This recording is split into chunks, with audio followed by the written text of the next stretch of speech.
Dana White just announced it. Arman Tsarukyan ain't gonna like it, but it doesn't matter because we do. Paddy Pimblett versus Justin Gaethje for the interim lightweight UFC Championship of the world, kicking off the new era. Armen Tsarukyan is crying in a hotel room as we speak. I just saw Arman Tsarukyan sink to his knees in a Target somewhere. This is really, really bad news for him, but really great news for fight fans. Dana White is finding himself in some seriously hot water after announcing the fights for the very first Paramount UFC card. And let me tell you, the MMA world is not happy. The main source of the backlash is the bombshell matchup of Justin Gaethje versus Paddy Pimblett, which is shockingly for the interim title at UFC. This announcement has drawn immediate and fierce criticism from fans and analysts alike, who are all asking the exact same, very logical question: why in the world is Arman Tsarukyan, the undisputed #1 contender, being left out in the cold once again? It's a move that just doesn't add up from a sporting perspective. Obviously, you just saw Gaethje versus Paddy Pimblett for the interim title. Earlier, Topuria posted, I'm dealing with some personal problems, so I'm not gonna fight the first quarter. So the winner of Gaethje versus Paddy will be the interim title, and then they will face Topuria. And you can bet Arman Tsarukyan himself is just as confused and disappointed as everyone else about Justin Gaethje versus Paddy Pimblett being chosen as the main event for UFC. In fact, Arman took to X, formerly Twitter, with a simple but powerful message that summed up everyone's feelings. Make it make sense. You can just feel the frustration. On the flip side, however, Paddy Pimblett is absolutely over the moon to get this golden opportunity and is already setting some massive goals for 20. He's completely focused on winning the interim title first, and then, he says, he plans to be the Ilia Topuria, to become the undisputed champion. And only after all that, he says he wants to face Arman Tsarukyan as well, promising to take him on if Arman actually steps into the cage. A bold statement considering he's jumping the line to get this shot in the first place. First ever time when we fought in January, the earliest I've ever fought. It's going to ruin my Christmas dinner and my birthday because I'm 31 like 3 weeks before it. But it's all going to be worth it when I lift that real title above my head and Paddy the Baddy is a world champion. And 2026 is going to be the biggest year of my life. I am coming for that interim title, then I'll be making it the undisputed title when I come and beat Ilia Topuria up and take the undisputed title. And then little posh boy, if he manages to fight in that time, because he likes sitting out and saying he's got a sore back, if little posh boy fights in that time and keeps his ranking, I'll punch his head in as well. Meanwhile, you knew one of the biggest voices in MMA journalism, Helwani, was going to have something to say about this. He absolutely blasted the Gaethje versus Paddy interim title fight, demanding to know why the top contender, Armen Tsarukyan, was completely overlooked. He didn't mince words, calling the matchup makeshift and comparing it to a BMF title, which basically means it's more for entertainment than for legitimate rankings. Helwani argued that an interim fight wasn't even needed in the first place, since Ilia Topuria had already reclaimed his belt and just needed some time off. In his view, the focus should have been on a proper #1 contender fight later in the year. He ended by asking the question that's on everyone's mind: what more does Arman have to do to finally get a title shot, especially after his absolutely dominant performances, like the one against Dan Hooker? 55 pounds is a guy named Armen Tsarukyan, and he's not involved in this fight. This is a makeshift fight. This is as prestigious as a BMF title. God bless. I said I wanted to see Paddy fight for the belt. God bless. But this is a bogus fight, and it's insane to me that it is headlining over Kayla Harrison versus Amanda Nunes. On paper, Paddy versus Justin is a fine fight to determine the #1 contender to fight Ilia and or Armen. Ilia won that belt back in June. I don't even think you need an interim title fight. Honestly, it should have been the co-main event, 5-round, #1 contender fight, Ilia versus Armen, second half of the year. What's the problem with that? And now what you just said, because he reiterated this in the Instagram Live, the winner of this fight is going to fight Ilia. What happens to Armen? Armen's going to have to fight who? What is going on? What? And let's really dig into that question. What in the world does Armen Tsarukyan have to do to get a shot at the belt now? Helwani pointed out that Armen did everything right. He earned his shot by patiently recovering from an injury, and then he came back and put on a clinic, completely dominating a tough veteran like Dan Hooker with an impressive ground finish.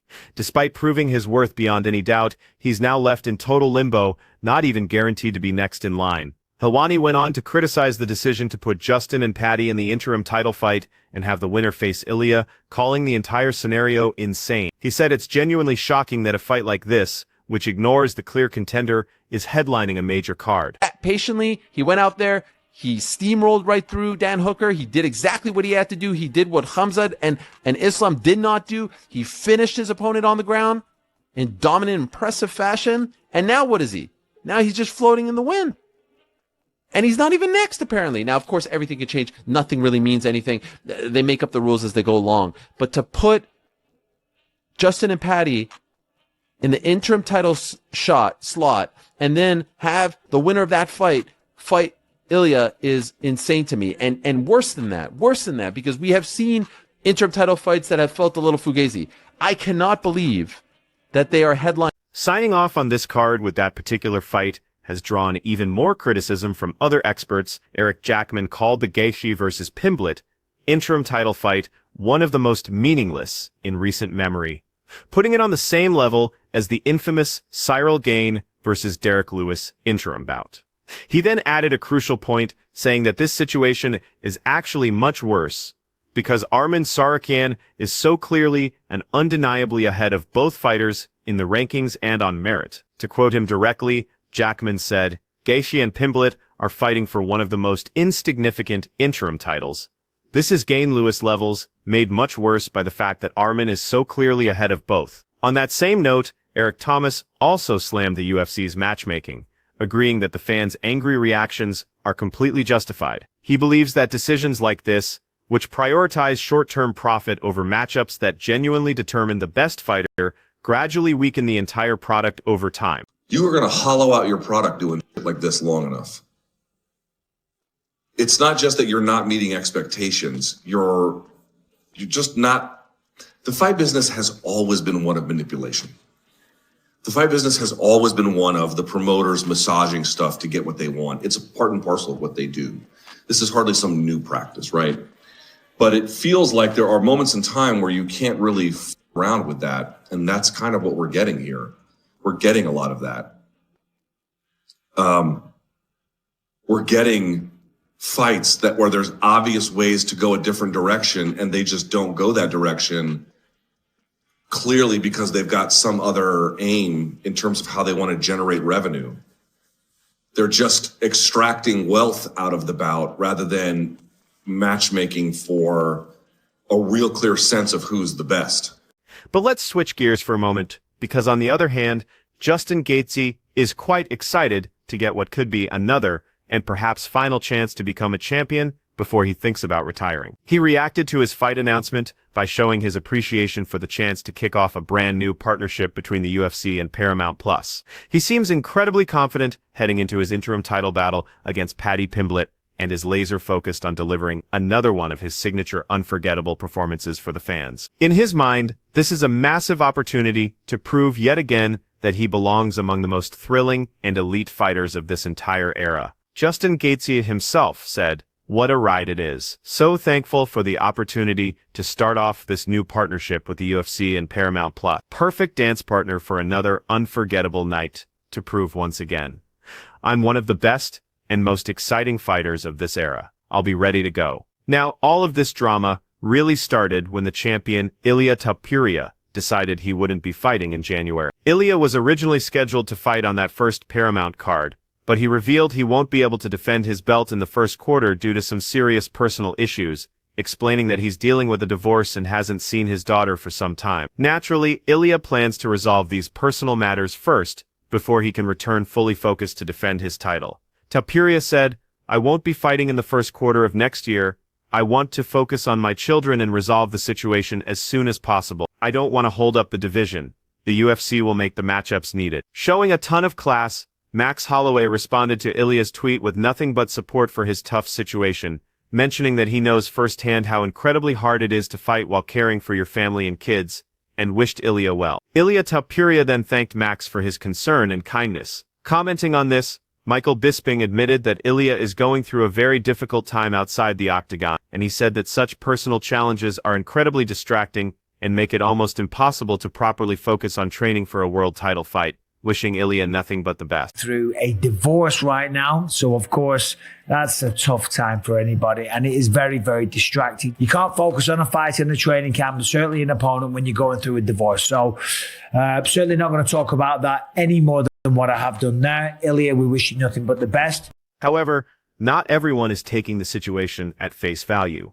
Former champion TJ Dillashaw came out and said he believes Ilia Topuria is actively avoiding a fight with Arman Tsarukyan. He noted that while Ilia is without a doubt one of the most skilled fighters in the entire UFC right now, Arman poses a very real and specific threat. Dillashaw pointed to Arman's size, his strength, his clean boxing, and his incredibly strong grappling, all of which combine to make him an extremely difficult matchup for a striker like Topuria. Ilia has expressed interest about moving up and maybe trying to face Makhachev. How realistic is this scenario, do you think? Does it leave Tsarukyan in limbo at lightweight? Stupid. He's not moving up. Like, come on. There's too many horses in the stable at 170. I'm moving up. Yeah. Is he trying to run from Arman? Is Ilia running from Arman? I do think so. Oh, okay. That's legit. Hello. But with that said, I think that Ilia Topuria. Who wouldn't want to run from Arman? Have you seen him before? I'm running from him currently. I don't even know the guy I'm running from. I do think Ilia Topuria is the highest skilled fighter in the UFC right now, but I do think he is threatened by Arman. Arman's big, he's strong, he's great at the weight class, his boxing is clean, great grappling. It's a tough fight for him to where he can go to 70s. Maybe he doesn't get the win. It doesn't make sense to me. The only fight for Ilia Topuria right now is Arman. Furthermore, Dean Thomas took a completely different angle, praising Ilia Topuria for handling his personal situation so responsibly. He made an excellent point, saying that many other fighters in that position might have just held onto the belt, making the entire division wait for them to sort things out. But instead, Ilia allowed the division to move forward by letting others compete for an interim title. Thomas also said he admired that Ilia recognized his personal problems would negatively affect his performance and made the mature choice to step back rather than try to push through it. He wished Ilia success in resolving his issues so he could come back fully focused and ready to fight at his best. So my hat goes off to Ilia for doing that, because a lot of fighters would be like, no, I'm going to hold on to it and make everybody wait. So my hat's off to him for pulling that, the Khalil, not Khalil, but the Jamal Hill and the Yuri Prohashka, right? Like saying, I'm going to sit back and I'm going to let these other guys fight for it and let them shake things out the way it needs to shake out. So even though he's not relinquishing the belt, he is letting somebody fight for the interim belt. So my hat's off to him for doing that.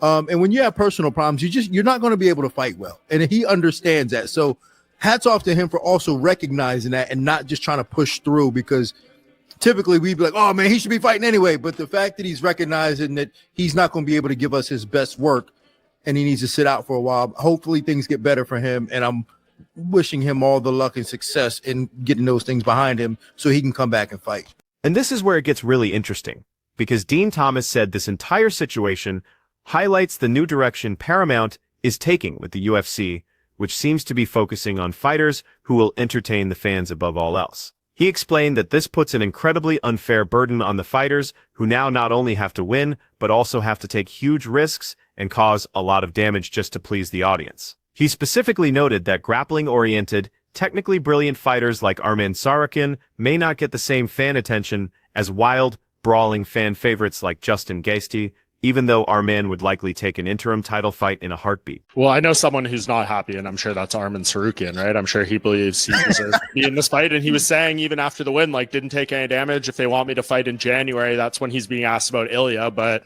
I'm sure if they called him to fight either of these guys for an interim belt, he would have done it. And it's unfortunate, too, because we put this burden on these fighters, but it says a lot, though. It says a lot about the direction that Paramount wants to go with the UFC, really. It says that, listen, we want guys that are going to bang. And it's an unfair burden that we put on fighters to say, we want you to win, be successful and win it. And you also have to entertain us by putting your neck on the line and taking a lot of chances and taking damage in the process. Because when you got guys like Justin Gaethje, that's what they do, but they're fan favorites. A guy like Arman Tsarukyan might not be a fan favorite because he's so grappling oriented. Building on that point, Dean Thomas believes that the new broadcast partner, Paramount, wants the UFC to focus on attracting as many viewers as possible right now. And here's the hard truth. Without massive attention and eyeballs on the screen, the sport simply can't grow. While he fully acknowledges that Armen Tsarukyan absolutely deserves a title shot and that his time will eventually come, Thomas explained that the UFC's priority at this moment seems to be pushing fighters who bring the entertainment factor. As a result, those who don't focus on that style of fighting might continue to face these kinds of frustrating obstacles. So it's kind of telling of where the direction of where they want the UFC to go, because they're trying to get eyeballs, man. Without eyeballs, the sport goes nowhere. So for Armen Tsarukyan, he might have to sit out for a little bit, but you know, he definitely deserves it and his time is coming. It's just, I think right now Paramount and the UFC is kind of establishing that, you know, we're going to want some entertainers in there. And if you're not entertaining us, if entertainment is not a part of your priority, then that might be an issue. Meanwhile, another analyst, Adam Catterall, believes without a doubt that Armen Tsarukyan deserves a spot in this interim title fight. He did offer a couple of theories as to why Tsarukyan might have been passed over. First, he suggested it could be because Armen once withdrew from a title fight on short notice, something the promotion doesn't forget. And second, it's the simple fact that there are just plain bigger names in the division right now. Catterall concluded that this is a clear case where business decisions are taking priority over sporting merit. He said, Armen Tsarukyan should be in the interim title fight, in my opinion. He isn't, and this is a complete guess. Because he pulled out of a title fight on less than 24 hours notice, and there are bigger profiles than him in the division. Business has surpassed sporting merit. Switching gears to the fight itself, Michael Bisping called the Paddy Pimblett versus Justin Gaethje matchup extremely competitive. He noted that Gaethje, even though he's now 36, is still consistently one of the most exciting and powerful fighters on the roster, with incredibly strong wrestling, striking, and of course, those infamous leg kicks. Bisping acknowledged Gaethje's shocking knockout loss to Max Holloway, but said that's not a typical performance for him.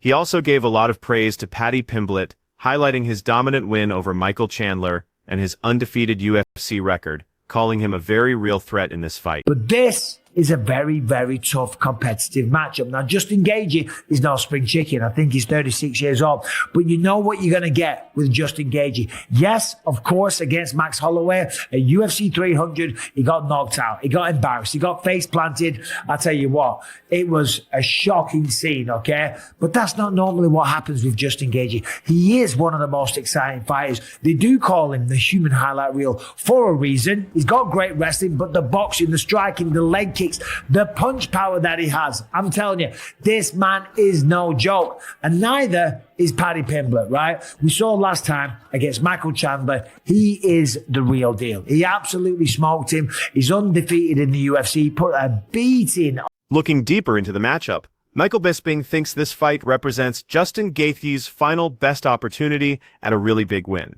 He pointed out that Gaethje has already had 2 title shots, which he lost against Charles Oliveira and Islam Makhachev. Now, while facing Paddy Pimblett is arguably an easier matchup compared to a monster like Makhachev, Bisping highlighted the unique challenge that Pimblett poses. He predicted that Paddy will try to use movement, circling the octagon and avoiding standing toe-to-toe with Gaethje, who we all know has serious one-punch knockout power.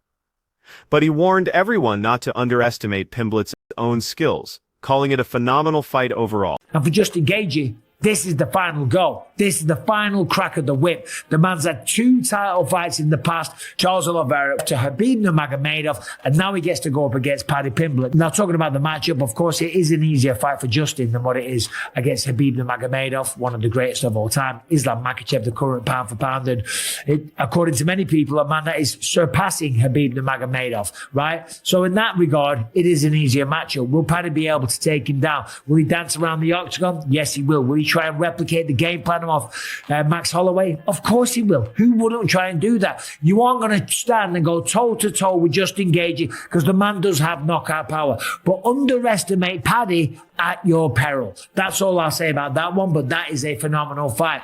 Moreover, another analyst, MMA Guru, predicts that Paddy Pimblett will be the one to get his hand raised against Justin Gaethje, likely by mixing his grappling and striking while carefully maintaining distance. This is a smart strategy, unlike the fighters who are willing to just trade punches in the pocket with a brawler like Gaethje.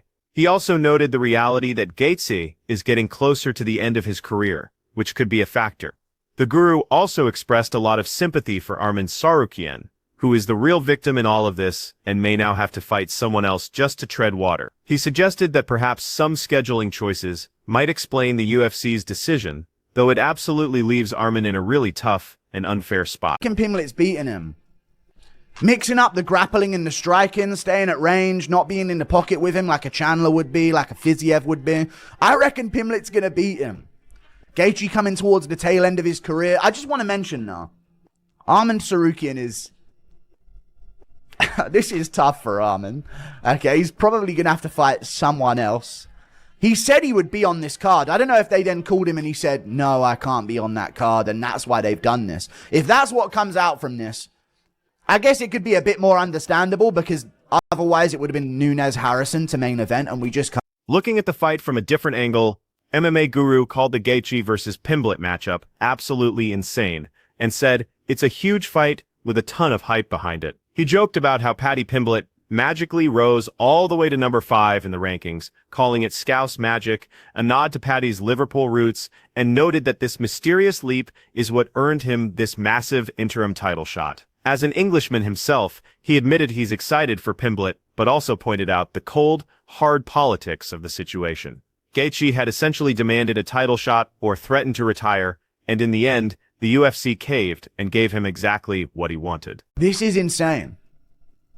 Gaethje versus Pimblett is an absolutely insane fight. I'm looking forward to it. This is a massive, massive matchup. Ton of hype on the line, but I do want to mention, Pimblett has floated up to number 5 in the rankings. Magically. Scouse magic, dude. Scouse magic. Don't ask for that on a street corner in Liverpool, by the way, but this is some Scouse magic. Okay? He just levitated his way into an interim title shot, which is insane, but fair enough. As an Englishman, I'm all on board with this. But, you know, it is what it is. I think he'll beat Gaethje, but let it be known, Gaethje said, I'm not fighting ever again, and I'll retire if you don't give me a title shot. And they fucking bent their knee. They bent. So that's the full breakdown of this wild situation we have for you in today's video, and hopefully you enjoyed diving into all the different angles with us. This is one of the most talked about fight announcements of the year, and we want to know what you think. Share your honest thoughts about this fight card down in the comment section below. Do you think it's fair to Armen? Who do you have winning between Gaethje and Paddy? Let us know, and make sure to subscribe to our channel to get more updates about all the latest content in the world of the UFC.